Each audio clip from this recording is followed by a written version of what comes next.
we are heading in 2026 for a system of system. शायद 26 या 27 बहुत घमासान होने वाला है, कुछ अच्छा नहीं होने वाला है. अगर आप शेयर्स खरीदते हैं, बस सोना खरीदिए, चांदी खरीदिए और एफएमसीजी खरीदिए. एफएमसीजी माने फास्ट मूविंग कंज्यूमर गुड्स.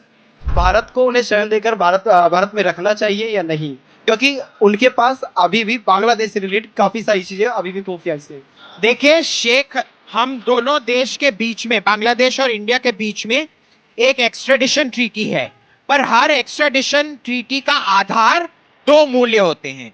एक, जो उस देश में एक गैर कानूनी हुआ है वो इस देश में भी गैर कानूनी होना चाहिए. यानी कि अगर बांग्लादेश में केला खाना गैर कानूनी है तो हिंदुस्तान में भी केला खाना गैर कानूनी. ट्रंप ने भी क्या बोला था, मैं आके मैन्युफैक्चरिंग. बहुत अच्छा, बहुत अच्छा. आपने मैन्युफैक्चरिंग किया. मैन्युफैक्चरिंग के लिए आपने क्या किया है? कुछ भी नहीं किया है. ट्रंप ने फिर बोला था मैं पीस प्रेसिडेंट हूं, इंटरवेंशनिस्ट नहीं हूं. अभी वेनेजुएला में क्या किया, ईरान में क्या किया? याद है किसी को? इंडिया में डेमोक्रेटिक स्लाइडिंग हुआ है, डेमोक्रेसी ध्वस्त होने जा रहा है और पूरी दुनिया क्या कर रही है? आपका फर्ज बनता है. वो यही चाहते थे जो मदुरो के साथ कल हुआ, वो वही चाहते थे कि मोदी के साथ हो और भारत के साथ हो. आपको भी पता है, मेरे को भी पता है कि इन जर्नलिस्ट को पद्म भूषण, पद्म विभूषण सब मिलता था, वो उनके जर्नलिज्म के बेसिस पे तो होता नहीं था, सब चाटुकारिता पे होता था. क्या आपको भी वही चाहिए? So no.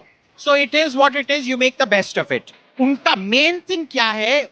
It is not you build an ecosystem, उनका इकोसिस्टम तोड़ो.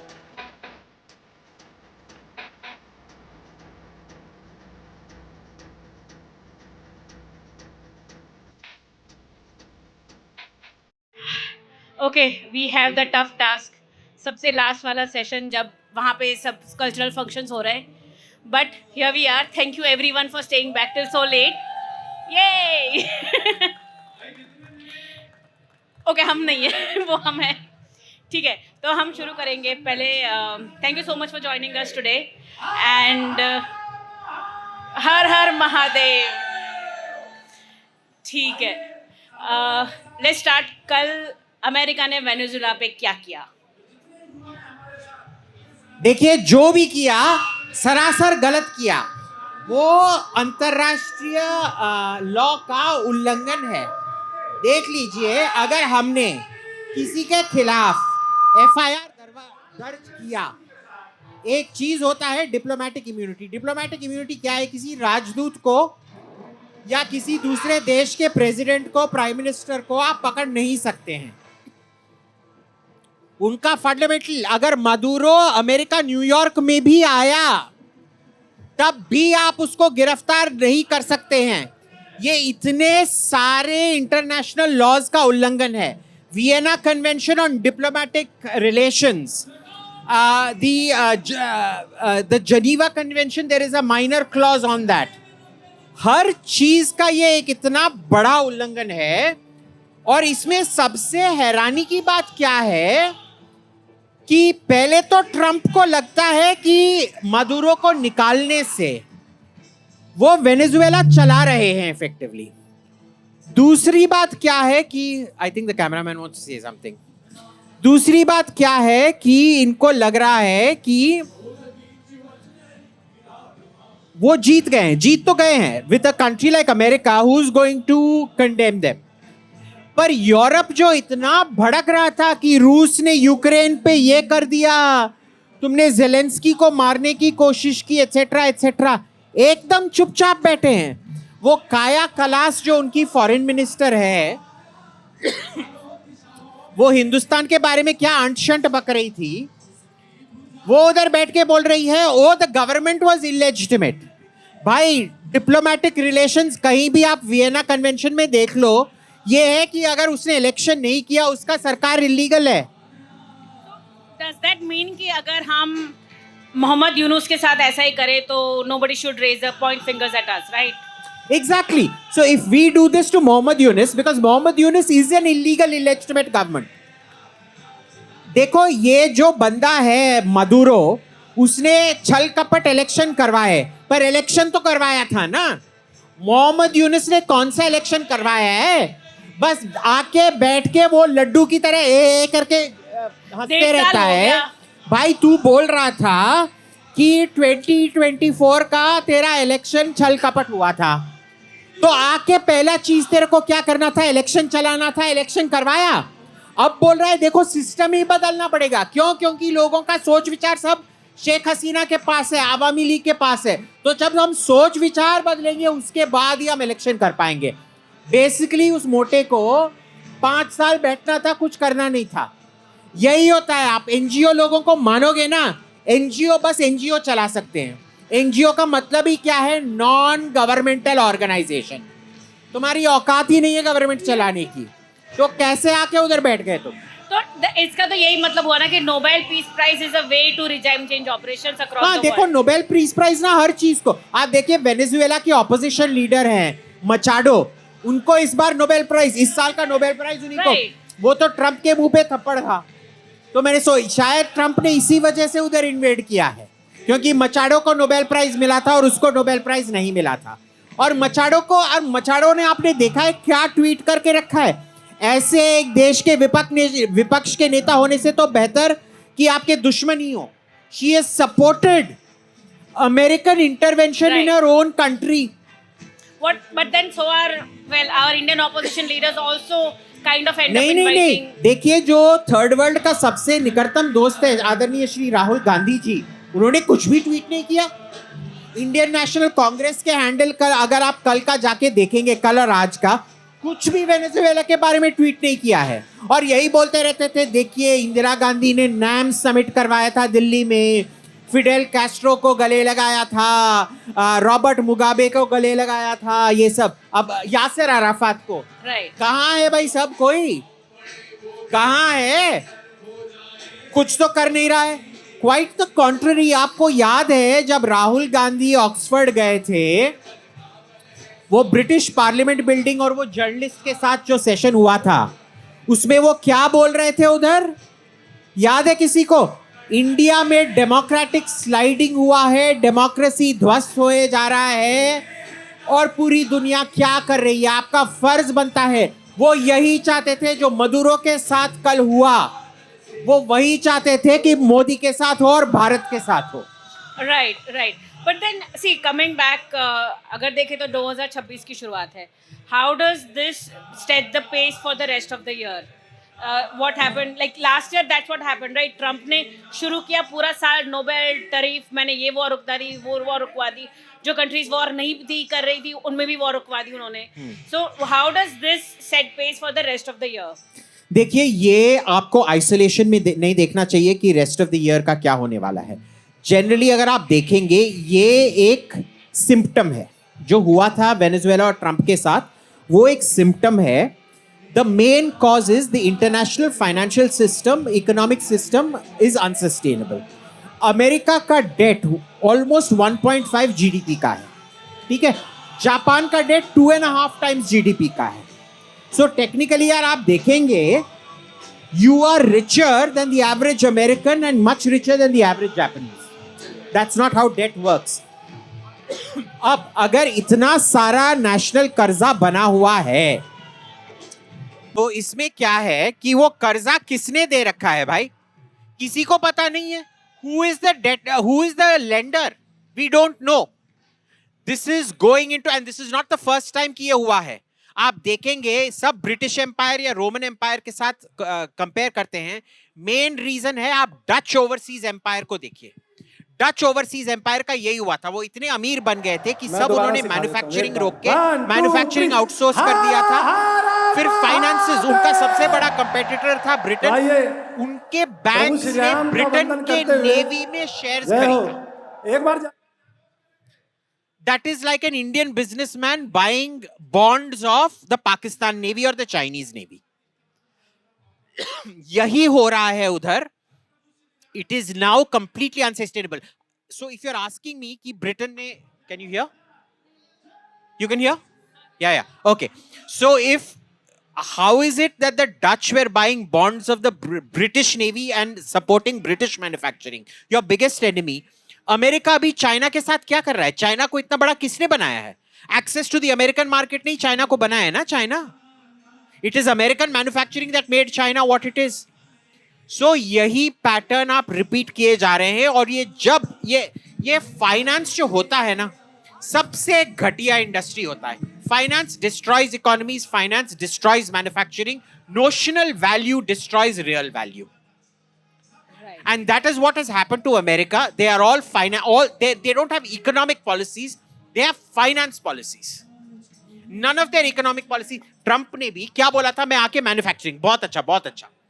आपने मैन्युफैक्चरिंग किया, मैन्युफैक्चरिंग के लिए आपने क्या किया है? अभी कुछ भी नहीं किया है. ट्रंप ने फिर बोला था मैं पीस प्रेसिडेंट हूं, इंटरवेंशनिस्ट नहीं हूं. अभी वेनेजुएला में क्या किया, ईरान में क्या किया? So there is a fundamental breakdown of the system, और ये सिस्टम इतना ताकतवर है, सभी को इंसेंटिवाइज करता है कि जब आप बोलते भी हो हमारे खिलाफ, आप ज्यादा कुछ कर नहीं पाओगे हमारे खिलाफ. Right. And we are heading in 2026 for a system of system. शायद 26 या 27 बहुत घमासान होने वाला है, कुछ अच्छा नहीं होने वाला है. अगर आप शेयर्स खरीदते हैं, बस सोना खरीदिए, चांदी खरीदिए और एफएमसीजी खरीदिए. एफएमसीजी माने फास्ट मूविंग कंज्यूमर गुड्स, क्योंकि जितना भी युद्ध हो, आपसे बदबू निकलेगा, आपको सोप तो लगाना ही पड़ेगा, दांत तो मांझना ही पड़ेगा, है ना?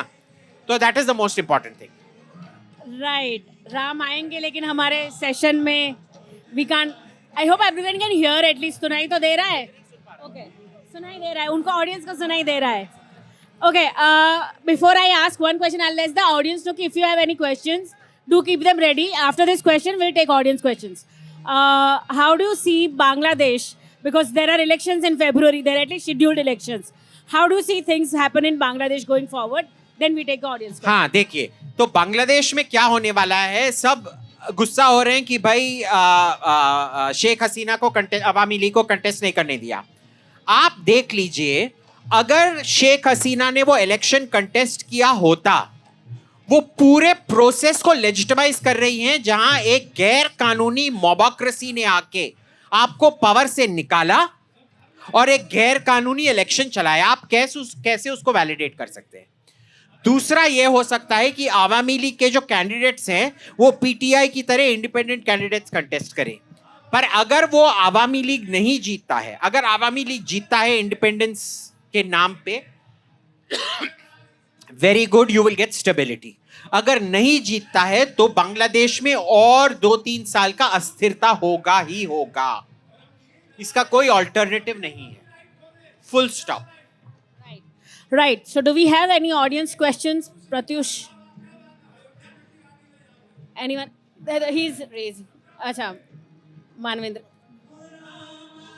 मेरी आवाज आ रही है आपको? नहीं, माइक तो सही है. अभी मेरी आवाज आ रही है? Hold it closer, hold it closer. ये तो आवाज नहीं है. मेरी आवाज आ रही है अभी? यार, इस माइक की आवाज नहीं जा रही है. Check check check. Sure. Check check. अभी मेरी आवाज क्लियर है? अभी भी नहीं है.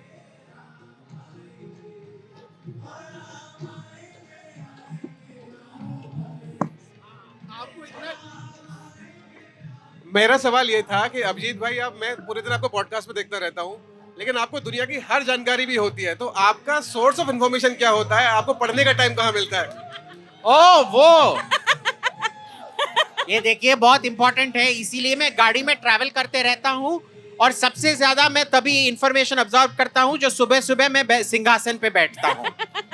तो इसीलिए उसको मैं अपना सम्राट का सिंहासन खाना मानता हूँ. Next question. Next, please. So Abhijit, earlier so my name is Adarsh Anand. I am from Swami Shraddhanand College, the University of Delhi. So मेरा क्वेश्चन था, आप ट्रम्प को पहले बहुत ज़्यादा सपोर्ट करते थे, आप ट्रम्प के पहले बहुत बड़े समर्थक थे, बट अब आप ट्रम्प को उसी स्टेज पे गाली दे रहे हैं. देखिए, मैं कांग्रेस को भी वोट देता था, अब राहुल गांधी को गाली देते रहता हूँ. वोटर को भाई यही करना होता है ना. जब कोई तुम्हारी समर्थन करता है तो उसके लिए वोट करो, जब तुम्हारे खिलाफ मुड़ जाता है तुम भी उसके खिलाफ मुड़ो. ये कौन सी बड़ी बात है? क्या कोई छापा मैंने लगा के रखा है क्या कि INC या ये? नहीं. सो it is very much, Trump was good. Once he stops serving your purpose, you discard him. ठीक है, सोवियत यूनियन वाज गुड, हमको जब सस्ते में आर्म्स बेचता था हम खरीदते थे, उसके बाद जब फ्रांस ने हमको और सस्ते में बेचना शुरू किया हम उधर गए। ये प्योरली ट्रांजैक्शनल रिलेशनशिप है और कुछ नहीं है। नेक्स्ट। जैसे कि अभी थोड़ी देर पहले सर ने भी ये कहा था कि आपको काफ़ी सारी चीज़ों में काफ़ी ज़्यादा, आपने भी थोड़ी देर पहले एक सर ने भी कहा था कि आपको काफ़ी सारी चीज़ों की नॉलेज है। तो मेरा क्वेश्चन तो कुछ और था, लेकिन मैंने अब इसको चेंज कर दिया है। और मेरा अब क्वेश्चन ये है, क्योंकि कल वेनेजुएला में जो हुआ वो हम सब ने देखा है कि वहाँ के राष्ट्रपति को ही जो अमेरिका की सरकार, अमेरिका की जो सेना है उठाकर लेकर जा चुकी है। दूसरी तरफ हमारा पड़ोसी देश बांग्लादेश है, जहाँ पर अभी अस्थिरता फैली हुई है। वहाँ शेख हसीना हमारे देश में शरण ले रखी है उन्होंने। तो मेरा सवाल अभी ये है कि भारत ने उन्हें शरण दे रखी है, तो आपके नज़रिए से क्या भारत को उन्हें शरण देकर भारत में रखना चाहिए या नहीं? क्योंकि उनके पास अभी भी बांग्लादेश से रिलेटेड काफ़ी सारी चीज़ें अभी भी खुफिया से। देखिए शेख, हम दोनों देश के बीच में, बांग्लादेश और इंडिया के बीच में एक एक्स्ट्रेडिशन ट्रीटी है, पर हर एक्स्ट्रेडिशन ट्रीटी का आधार दो मूल्य होते हैं। एक, जो उस देश में एक गैर कानूनी हुआ है वो इस देश में भी गैर कानूनी होना चाहिए। यानी कि अगर बांग्लादेश में केला खाना गैर कानूनी है तो हिंदुस्तान में भी केला खाना गैर कानूनी होना चाहिए, नहीं तो फिर you cannot extradite. Now on the first criteria, yes, Sheikh Hasina can be extradited, पर दूसरा क्राइटेरिया है कि आपका जो रिक्वेस्टिंग कंट्री है उसमें इक्विवेलेंट जुडिशरी होना चाहिए। क्या आपका जुडिशरी भी उतना ही इंडिपेंडेंट है? नहीं, उन्होंने खुद सब जज को मार पीट के, आपने देखा था ना जब वो इलीगल कू हो रहा था, सब जजों को मार पीट के चीफ जस्टिस के ऑफिस में जाके मार पीट के उन्होंने निकाल के पता नहीं क्या पपेट कठपुतला जज लगा के रखा है। तो दूसरे क्राइटेरिया पे वो फेल होता है, तो even in legal terms we are under no obligation to extradite. अच्छा,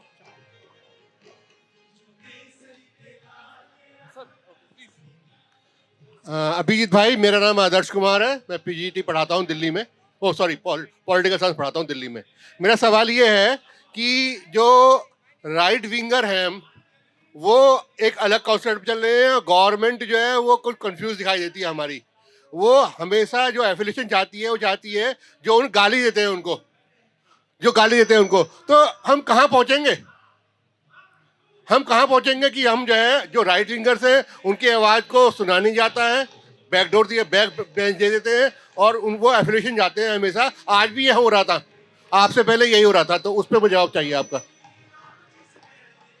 तो देखिए ये क्या है ना, राइट विंग, वो अभी क्या ममदानी ने क्या कहा था परसों अपने स्वेरिंग इन पे, we will replace rugged individualism with the warmth of collectivism.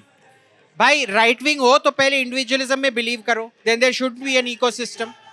C you yourself have to be clear on principles. If you are not clear on principles तो क्या आप लेफ्ट विंग का मिरर इमेज क्रिएट करेंगे तो वही भ्रष्टाचार वही होगा।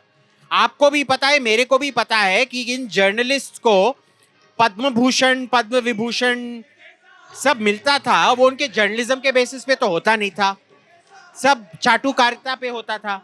क्या आपको भी वही चाहिए? So no, so it is what it is, you make the best of it.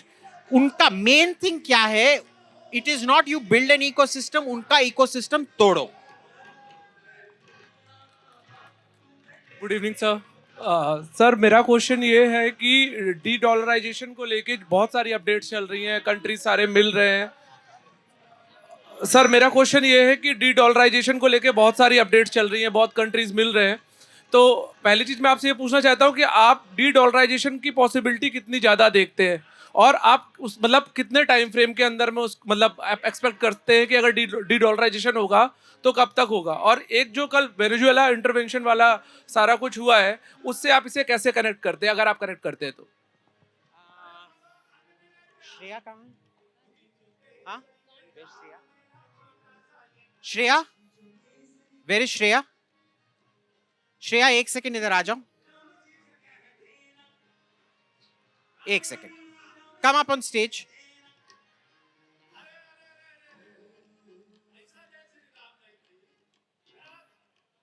आपका सवाल था डी डॉलराइजेशन कब होगा? जब मैं उनकी तरह सुंदर दिखने लगूंगा तब डी डॉलराइजेशन होगा। आप देख लीजिए हम दोनों को, मोटा गैंडा, सुंदर सी श्रेया, जब ये होगा ना, when I start looking like her is when de-dollarization will happen. मेरे जिंदगी में होने वाला नहीं है, शायद आपके जिंदगी में भी नहीं होने वाला है। When an empire falls, thank you Shreya, sorry for using you as a guinea pig. ये when an empire falls, it takes 40-50 years after the fall of the empire. Pound को इंग्लैंड 47 में ही गिरा, 45 में गिर गया था। उसके 50 साल बाद भी the pound was 40 years the pound was the reserve currency. Roman empire गिरने के 300 साल बाद भी रोमन दिनारी वाज द ये currency. Even after the fall of the Dutch empire the Dutch guilder was the reserve currency. तो ये D dollarisation के ख्वाब है ना, ये मेरे श्रेया जी की तरह दिखने के ख्वाब हैं। इस जिंदगी में नहीं होने वाला है। Next. Hello, am I audible? So, because of the Venezuelan incident yesterday and the Iranian incident of Khomeini trying to run away, the influence of America's and hegemony has once again been reiterated. Given India's strong stand against the US in the past, will that soften now because of American hegemony rising? In India's strong stance against the Americans. No, as far as the FTA and all that is concerned, we've been standing up to the Americans.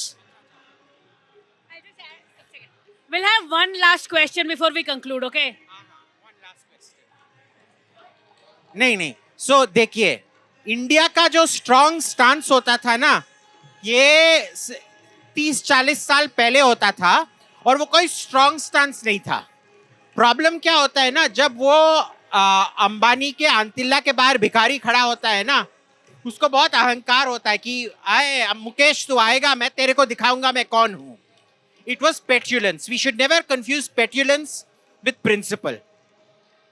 Since we became self confident, जब रतन टाटा तो मर गया, अब कौन है वो, चंद्रशेखर टाटा का, जब वो जाके मुकेश अंबानी से मिलता है, उसका कोई ये मुकेश जानता है मैं कौन हूं? नहीं। He behaves like an equal. He behaves in a very civilized way. Why? Because you are self-confident. We have had a very self-confident stance. It's not going to change because of it. क्योंकि हमको भी देखना चाहिए जो Venezuela के साथ हो सकता है वो हमारे साथ तो कभी नहीं हो सकता है। वेनेजुएला और अमेरिका का कंपैरिजन करना हिंदुस्तान और मालदीव्स का कंपैरिजन करना है।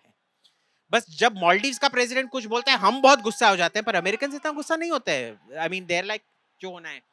सो it will not change anything. Our relationship will continue as it is. क्योंकि हमको वेनेजुएला भाड़ में भी जाए हमको कुछ लेना देना नहीं है, हमको बस इंडियन सिटीजन से लेना देना है। नेहरू का सब ये पड़ा होता था ना कि अरे रुवांडा में के बंदर को क्या हुआ, बुरुंडी में राइनोसेरस को क्या हुआ, नाइल के हिपोपोटामस को क्या हुआ, मेडागास्कर के लिमूर को क्या हुआ, इसके लिए सब अमेरिका नहीं भाई, हमारा ऐसा नहीं है, ठीक है ना।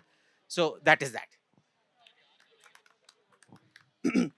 हेलो अभिजीत सर, मेरा क्वेश्चन ये है कि आप जो देख रहे हैं, तो ट्रम्प जब से आया है तब से वो कैसा कर रहा है, कभी मतलब इतने सारे टैरिफ्स लगा रहा है, तो जियो political thing aside, what is all this about Trump? क्योंकि आपको सब इन्फॉर्मेशन होती है एज समवन सेड तो आपको क्या लगता है जियो पॉलिटिक्स वाली चीज़ भी एंड पर्सनल लेवल की ट्रम्प क्या कर रहा है? जियो पॉलिटिक्स वाली चीज़ भी कि ट्रम्प क्या करने, उसकी जो इंटेंशन है वो क्या कर रहा है, या इट्स जस्ट हिज थिंग कि वो जो कर रहा है बस कर देता है? वो आपके हिसाब से क्यों कर रहा है जो कर रहा है वो ट्रम्प? देखिए सर, अगर इसका मेरे पास जवाब होता मैं इधर थोड़ी ना खड़ा होता। मैं अब तक सीईओ बन गया होता रिलायंस का, टाटा का, first joint CEO of Adani, Ambani and Tata. Nobody knows भाई। अगर किसी को पता होता कि वो क्या कर रहा होता है, I can just attributed to many things. It's his second term, तो उसका लेगेसी का वारी नहीं है, क्योंकि उसको अब पता चल गया है कि उसका लेगेसी प्रोटेक्ट करने के लिए कुछ नहीं है। दूसरा, because it's his second term, he can get away with anything, he is not a threat to anyone any more. And third, because भाई उस उम्र में ना थोड़ा वो dementia, you know, dementia is very hard to, unlike Alzheimer's which you can tell, थोड़ा ऐसे ऐसे हाथ हिलता है, थिंग्स लाइक दैट। हाँ, Parkinson's, but dementia is very hard to tell. I suspect it's a combination of things. I suspect. और सब ताली बजाइए हमारे दोस्त राजा मुनीब के लिए। ये पहले पत्थरबाज थे, मसूद अजहर के भांजे हैं जो हमेशा से इंडिया का सपोर्ट किए आ रहे हैं। He is India's greatest PR asset, Masood Azhar's own nephew, who now supports the Indian state. Okay, thank you so much. I have a question. You said that Venezuela, if Trump wants to take over Venezuela, they will have to do a land invasion. Similarly, you said that Iran is something which they will be looking at now. So do you think that US is preparing for a land invasion in Iran? That is the only way the regime change will happen there. देखिए, अगर उन्होंने या तो Venezuela या तो Iran का land invasion किया ना, भूल ही जाओ आप, भूल ही जाओ। Venezuela is a heavily forested country. It is like fighting, and it is bigger than Vietnam. So it's like fighting another tropical rainforest war in Vietnam. नहीं होने वाला है। Iran is a very different kind of climate. It is huge. It is half the size of India. Very rugged. People सब सोचते हैं Iran, जब हम बोलते हैं ना, सबको रेगिस्तान का ये आता है। Iran, the main thing is mountains. People don't realize this. Almost 70% of the country is mountains. जब आप अफगानिस्तान को कंट्रोल नहीं कर पाए थे, तो अफगानिस्तान का डबल साइज ईरान कैसे करोगे भाई? तो कुछ नहीं होने वाला है। Americans also know that. तो वो ना, जैसे देखो, आप सब हट्टे कट्टे लोग हो, तो मैं आपको मारने की तो सोचूंगा भी नहीं, पर मैं को अगर आप दोनों को डराना हो, मैं बोलूंगा ए निर्वा, ए, और आप सब डर जाओगे। सो that is basically what he is doing. उसने निर्वा को धमकाया क्योंकि बेचारी निर्वा मेरे को कुछ नहीं कर सकती है, तो आपको डराने के लिए मैंने इधर किया, बस, और कुछ नहीं।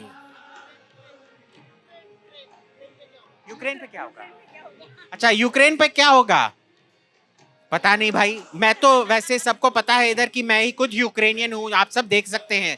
मेरे पूर्वज 3500 साल आपके पूर्वजों को सिविलाइज करने के लिए आए थे अपने हॉर्स ड्रॉन चैरियट्स में। आप देख सकते हैं मेरे आंख नीले नीले हैं, मेरा बाल सुनहरा है, मेरा चमड़ा एकदम गोरा है।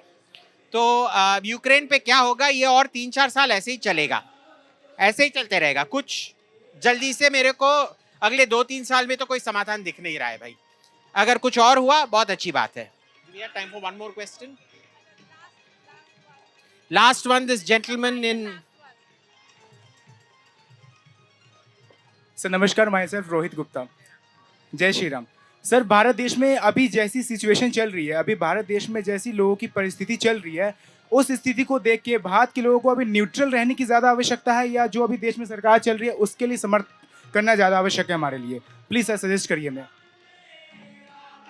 देखिए, न्यूट्रलिटी ही सबसे अच्छा है, तो हम न्यूट्रलिटी करे आ रहे हैं। देखिए, हर फॉरेन पॉलिसी में एक कॉन्टिन्यूटी होना चाहिए, बहुत इंपॉर्टेंट है। क्योंकि अगर फॉरेन पॉलिसी आप फट करके ऐसे बदल देंगे ना, तो लोगों पे आपका विश्वास चला जाएगा।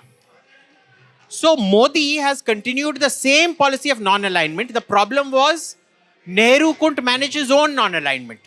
हर चीज के बारे में जाके अंट-शंट बकता था। भाई, अगर आप नॉन अलाइंड हो, अगर मैं निर्वा और जूनियर मसूद अजहर के बीच में मैं ये रोल नहीं लेना चाहता हूं, मैं क्या बोलूंगा? भाई भाई और पथरावबाजी करो, भाई भाई और गोली चलाओ, नो प्रॉब्लम, पत्थरबाजों पे गोली चलाओ। नहीं, उधर जाके बोलना था कि ए पत्थरबाजी नहीं, हाय हाय हाय। इधर जाके बोलना था ह्यूमन राइट्स वायलेशन। ऐसे कैसे चलेगा भाई? Do you know Krishna Menon? He was the foreign minister of, he was the UN ambassador. जाके हर दिन गाली काय का बकना है? हमने कोई भी गाली बकना बंद कर दिया, but it's the same non-aligned policy. It's a continuation of the same policy. It's a very good policy. We should not be taking sides. All right. Thank you so much, Abhijit. Despite the sound in the background, you were such a great sport for continuing with the session. Thank you so much. And thank you so much to the audience for staying back and not leaving us at this point. Okay, please Shreya. Hallelujah. So हम सम्मान करेंगे आप। भगवान शंकर का, और सभी, मुझे लगता है यहाँ से जितने वहाँ तक युवा हैं, सभी भगवान शिव की सेना बन जाएंगे। तो बोलिए भगवान शंकर की। तो आइए साथ में